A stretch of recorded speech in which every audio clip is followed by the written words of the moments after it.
সুপ্রিয় দর্শক আসসালামু আলাইকুম, কেমন আছেন আপনারা? নিশ্চয়ই ভালো আছেন। আজকের ভিডিওতে আপনাদের সবাইকে স্বাগত জানাচ্ছি।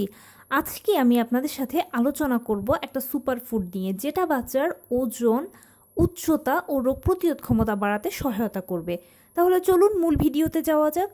আমরা মায়েরা সবসময় বাচ্চাদেরকে নিয়ে অনেক বেশি সচেতন থাকি এবং এই সচেতনতা থেকে বিভিন্ন বিষয়ে আমাদের মধ্যে টেনশন কাজ করে। কিভাবে বাচ্চার ওজন বাড়বে, কিভাবে বাচ্চার উচ্চতা বাড়বে, কিভাবে বাচ্চার রোগ প্রতিরোধ ক্ষমতা বাড়বে, এগুলো আমরা সবসময় বেশি খুঁজতে থাকি বা ভাবতে থাকি। এখন এই তিনটা জিনিসকে একসাথে গ্রোথের জন্য আলাদা আলাদা কিন্তু খাবার প্রয়োজন। এখন আলাদা আলাদাভাবে খাবার বাচ্চাকে খাওয়ানোটা হচ্ছে ভীষণ টাফ ব্যাপার, কারণ বাচ্চা তো এমনিতেই খেতে চায় না। আর আলাদা আলাদাভাবে যদি এটা ওটা তাকে খাওয়ানোর চেষ্টা করি বা খাওয়াই, তাহলে সে মারাত্মক বিরক্ত হবে এবং উল্টে দেখা যাবে যে তাকে আমি যে রেগুলার খাবারটা দিচ্ছি বা দেওয়ার চেষ্টা করছি সে সেটাও খাবে না। এটার জন্য কি করা যায় বা কি সমাধান করা যায়? এটার জন্য একটা সুপার ফুড হচ্ছে ছোলা, সয়াবিন তেল, চীনাবাদাম, কাঁচকলা, দুধ, ডিম। এগুলো আদর্শ খাবার। এই খাবারগুলোকে আপনি একসাথে মিক্সড করে বাচ্চাকে দিতে পারেন, আর এর ফলে বাচ্চার ওজন, উচ্চতা একসাথে বাড়বে। যেমন ধরুন, আপনি খিচুড়ি যখন রান্না করবেন তখন সয়াবিন তেলের মাত্রাটা একটু বাড়িয়ে দেবেন। চাইলে একটু বাদামকে গুঁড়ো করে দিতে পারেন। কাঁচকলাটা অবশ্যই দেওয়ার চেষ্টা করবেন। কিছু ছোলাকে একটু থেতো করে দিয়ে দিতে পারেন, বা ছোলার চামড়াটা ছুলে সেটাকেও আপনি মিক্স করে এটার সাথে দিতে পারেন। এভাবে করে যদি আপনি বাচ্চার জন্য খিচুড়িটা রান্না করেন, তাহলে দেখবেন এই খাবারটা যখন খাওয়াবেন তখন বাচ্চার একসাথে সকল পুষ্টিগুণ পাবে। আপনাকে এটার জন্য আর বাড়তি কোনো কষ্ট করতে হবে না। এছাড়াও আপনি এগুলোকে চাইলে আলাদাও দিতে পারেন। যেমন বাচ্চার জন্য যে কোনো কিছু রান্না করছেন, একটু সয়াবিন তেলের পরিমাণটা বাড়িয়ে দিন, কটা বাদামকে একটু গুঁড়ো করে দিতে পারেন, বা অনেক বাচ্চা এমনিতেই বাদাম খেতে পছন্দ করে, তাকে সেটা দিতে পারেন। অনেকে আবার দেখা যায় সেদ্ধ ছোলা দিয়ে রাখলে অনেক বাচ্চা এটা পছন্দ করে, এটাও তাকে দিয়ে রাখতে পারেন। আর যদি কেউ না খায় তাহলে তাকে প্রসেস করে খাবারের সাথে দিবেন। যখন তার জন্য আপনি যে কোনো খাবার রান্না করেন, বা আপনি নর্মালি, অনেকে আছে যে বাচ্চার জন্য আলাদা কিছু করে না, নর্মাল যেই শাকসবজিগুলো বা বাসায় যা খাবার হয় পারিবারিক খাবারগুলো দেয়, সেক্ষেত্রে আপনি অবশ্যই আপনার খাবারের সাথে একটু কাঁচকলা রাখতে পারেন, যেটা আপনি বাচ্চাকে খালিও দিতে পারেন বা বাচ্চার খাবারের সঙ্গেও দিতে পারেন। আর দুধ, ডিম তো আদর্শ খাবার, সেটা তো বলার কোনো বিকল্প রাখে না।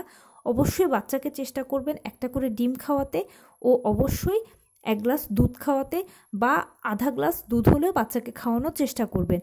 এতে এই সকল ভিটামিন, মিনারেলস, ক্যালসিয়ামগুলো বাচ্চার ওজন বাড়াতে সহায়তা করবে, বাচ্চার উচ্চতা বাড়াতে সহায়তা করবে ও রোগ প্রতিরোধ ক্ষমতা বাড়াতে সহায়তা করবে।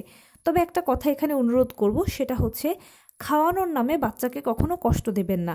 অনেক মা আছেন যে না, এই খাবার খেতেই হবে, বাচ্চাকে খাওয়াতেই হবে, বাচ্চাকে কষ্ট দিয়ে, মেরে, অনেক কষ্ট দিয়ে বাচ্চাকে খাবার খাওয়ানোর চেষ্টা করে। এটা কখনোই করবেন না। উইলিংলি বাচ্চা যতটুকু খায়, যতটুকু খাওয়াতে পারেন ততটুকুই খাওয়াবেন। একবারের প্রয়োজন নেই। এখন হয়তো 2-1 চামচ খেলো বা একটু খেলো, কিছুক্ষণ পরে আবার বাচ্চার মুখে খাবারটা ধরলেন। এভাবে যখন বাচ্চাকে ঘুরে ফিরে আপনি একটু একটু করে দিবেন, তখন অবশ্যই দেখবেন যে বাচ্চা খাবারের প্রতি অনাগ্রহী হচ্ছে না, আগ্রহের সহিত খাওয়ার চেষ্টা করছে। আরেকটা টেকনিক বলি, বাচ্চাদেরকে খাওয়ানোর সবচেয়ে সহজ উপায় হচ্ছে খেলার ছলে শেখানো। যেমন ধরুন, বাজারে বর্তমানে বিভিন্ন ধরনের শাকসবজি, ফলমূলের কার্ড, বই বা কার্টুন অথবা এগুলোর মতো করে খেলনাও পাওয়া যায়। এগুলো কেনার চেষ্টা করবেন, দেওয়ার চেষ্টা করবেন। এতে কি হবে, বাচ্চাকে আপনি শেখাতে পারবেন যে দেখো, এটা টমেটো, এটা গাজর, এটা পালং শাক। এভাবে বাচ্চাকে যখন আপনি ঘুরে ফিরে এই জিনিসগুলো দেখাবেন, তখন দেখতে দেখতে তার একটা আগ্রহ তৈরি হবে। এরপরে আপনি তাকে মূল জিনিসটা দেখাবেন, মানে গাজরের ছবি দেখিয়ে আপনি তাকে একটা অরিজিনাল গাজর দেখিয়ে বললেন যে দেখো, তুমি এতক্ষণ ছবিতে গাজর দেখেছো, এখন দেখো অরিজিনাল গাজর, বা এটাকে গাজর বলে, এটার কালারটা সুন্দর। এভাবে করে আপনি বাচ্চাকে খেলার ছলে জিনিসগুলো শেখাবেন। বাচ্চা দেখতে দেখতে আগ্রহ তৈরি হবে, আর আগ্রহ থেকে সে খাওয়ার চেষ্টা করবে।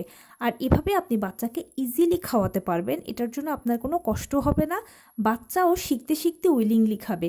কিন্তু হঠাৎ করে নতুন কোনো কিছু যদি আপনি তাকে পরিচিত করান ও জোর জবরদস্তি করেন, তাহলে হবে কি, সে অনাগ্রহী হবে, বিরক্ত হবে এবং পরবর্তীতে সেটা খেতেই চাইবে না। তাই এভাবে একটু টেকনিক করে, ধৈর্য ধরে যদি বাচ্চাদেরকে আপনি হ্যান্ডেল করেন, তাহলে ইনশাল্লাহ সফলতা পাবেন। আর বাচ্চাও খাবার খাবে, আর খাবারের মাধ্যমে অবশ্যই রোগ প্রতিরোধ ক্ষমতা, ওজন, উচ্চতা সবই বাড়বে।